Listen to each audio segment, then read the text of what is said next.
चलिए रामायण के उस एक पल में चलते हैं, एक ऐसी मुलाकात जिसने एक महायुद्ध की आग लगा दी और इतिहास को हमेशा के लिए बदल कर रख दिया। ये सवाल सच में हैरान करने वाला है ना? कि कैसे एक शांत जंगल में हुई एक मामूली सी लगने वाली घटना इतने बड़े विनाश की वजह बन गई। आइए आज इसी एक पल की गहराई में उतरते हैं और समझते हैं कि कैसे इसने बदले, अपहरण और आखिर में एक पौराणिक युद्ध की कहानी लिख दी। तो हमारी कहानी शुरू होती है पंचवटी के शांत माहौल में। जरा सोचिए, एक ऐसी जगह के बारे में जो प्रकृति की गोद में बसी हो, जहां भगवान राम, सीता और लक्ष्मण राजमहल की सारी चिंताओं से दूर सुकून से अपना वनवास काट रहे थे। उस शांति को महसूस करने की कोशिश कीजिए। सब कुछ कितना सरल, कितना शांत था।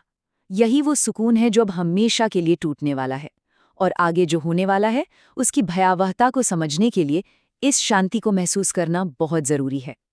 और फिर इस शांति को भंग करने के लिए वहां आती है रावण की बहन शूर्पणखा। उसका आना बस एक मुलाकात नहीं है, ये तो मानो साक्षात अराजकता का आगमन है। एक ऐसी शक्ति जो इस शांत दुनिया को तहस-नहस करने के लिए ही आई थी। अब ये जो फर्क है, ये सिर्फ बाहरी सुंदरता का नहीं है। नहीं, ये बहुत गहरा है। यहाँ हम असल में दो दुनियाओं का टकराव देख रहे हैं। एक तरफ है श्री राम, जो धर्म और शांति का प्रतीक हैं, और दूसरी तरफ शूर्पणखा, जिसकी इच्छाएं बेलगाम हैं। ये कह सकते हैं कि धर्म और अधर्म के बीच होने वाले उस बड़े संघर्ष की पहली झलक थी। राम के तेजस्वी रूप को देखकर शूर्पणखा की इच्छा जाग जाती है और वो बिना सोचे समझे एक प्रस्ताव रख देती है। और बस यहीं से माहौल में तनाव घुलना शुरू हो जाता है। उसका इरादा बिल्कुल साफ है और ये एक ऐसे टकराव की नींव रखता है जिसे टाला नहीं जा सकता। वो अपना परिचय शक्तिशाली रावण की बहन के तौर पर देती है और फिर एक ऐसा प्रस्ताव रखती है जो जितना दहाड़ है उतना ही अपमानजनक भी। बड़े घमंड के साथ वो न सिर्फ राम को पाने की इच्छा जाहिर करती है, बल्कि सीधे सीधे सीता जी का अपमान भी करती है। राम, जो हमेशा धर्म के रास्ते पर चलते हैं, इस सिचुएशन को बड़ी शांति से संभालते हैं। वो एक हल्की सी मुस्कान के साथ उसके प्रस्ताव को टाल देते हैं।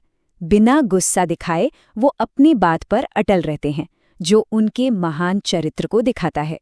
लक्ष्मण भी उतनी ही समझदारी से अपने भाई की बात को आगे बढ़ाते हैं। वो सम्मान के साथ, लेकिन बिल्कुल साफ साफ शब्दों में उसे मना कर देते हैं और वापस राम की ओर भेज देते हैं। ये एक तरह से साफ संकेत था कि उसकी इच्छा यहाँ पूरी नहीं हो सकती। लेकिन बार बार मना किए जाने से शूर्पणखा का अहंकार बुरी तरह से घायल हो जाता है।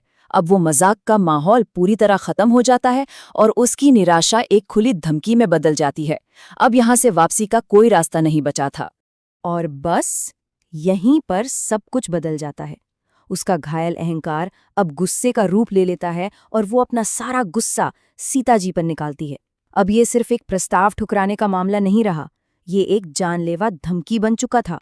जिस पल शूर्पणखा सीता पर हमला करने के लिए आगे बढ़ती है, राम बीच में आ जाते हैं। उनका ये कदम गुस्से में नहीं, बल्कि धर्म से प्रेरित था। निर्दोष को किसी भी हाल में बचाने का पवित्र कर्तव्य। अब ये मामला व्यक्तिगत नहीं रहा, ये ब्रह्मांड की व्यवस्था को बचाने का सवाल बन गया था। इन शब्दों में छिपी गहराईता को सुनिए। राम का आदेश बिल्कुल सीधा और सख्त है। ये एक जानलेवा खतरे को तुरंत रोकने का बुलावा है। खतरा सिर पर है और अब सोचने का समय बिल्कुल नहीं है। राम का आदेश मिलते ही लक्ष्मण ने तुरंत अपनी तलवार निकाली। देखिए, ये जो हुआ, ये कोई बेवजह की क्रूरता नहीं थी। नहीं, ये एक जानलेवा हमले का सीधा जवाब था, एक रक्षात्मक कदम। ऐसा करके लक्ष्मण ने सिर्फ अपना धर्म निभाया, अपना कर्तव्य पूरा किया, एक निर्दोष की जान बचाने का कर्तव्य, जिसके लिए कभी-कभी ऐसे कठोर कदम उठाने ही पड़ते हैं। और यहीं पर ये एक पल कुछ बहुत बड़ा बन जाता है। शूर्पणखा का अपमान सिर्फ उसकी व्यक्तिगत चोट नहीं थी, ये वो चिंगारी थी जो आगे चलकर एक विनाशकारी युद्ध की आग को भड़काने वाली थी। ये घटनाएं एक ऐसे चेन रिएक्शन की तरह थीं जिसे रोका नहीं जा सकता था। शूर्पणखा का दर्द और अपमान बदले की आग बन गया, और इसी आग ने उन पहियों को गति दे दी जो सीधा युद्ध की तरफ जा रहे थे। तो कारण और परिणाम का ये रिश्ता बिल्कुल साफ है। पंचवटी में जो हुआ वो कोई अकेली घटना नहीं थी, बल्कि ये वो टर्निंग पॉइंट था जिसने रामायण की दिशा हमेशा के लिए बदल दी, रावण के क्रोध को भड़काया और सीता जी के भाग्य पर मुहर लगा दी। आखिर में ये कहानी हमें एक ऐसा सबक सिखाती है जो आज भी उतना ही सच है कि बेलगाम इच्छा और घायल अहंकार बहुत बड़े विनाश को जन्म दे सकते हैं, और कभी-कभी धर्म और न्याय की रक्षा के लिए मजबूत और निर्णायक कदमों की जरूरत होती है। एक ऐसा विचार जो हजारों साल बाद भी उतना ही शक्तिशाली है।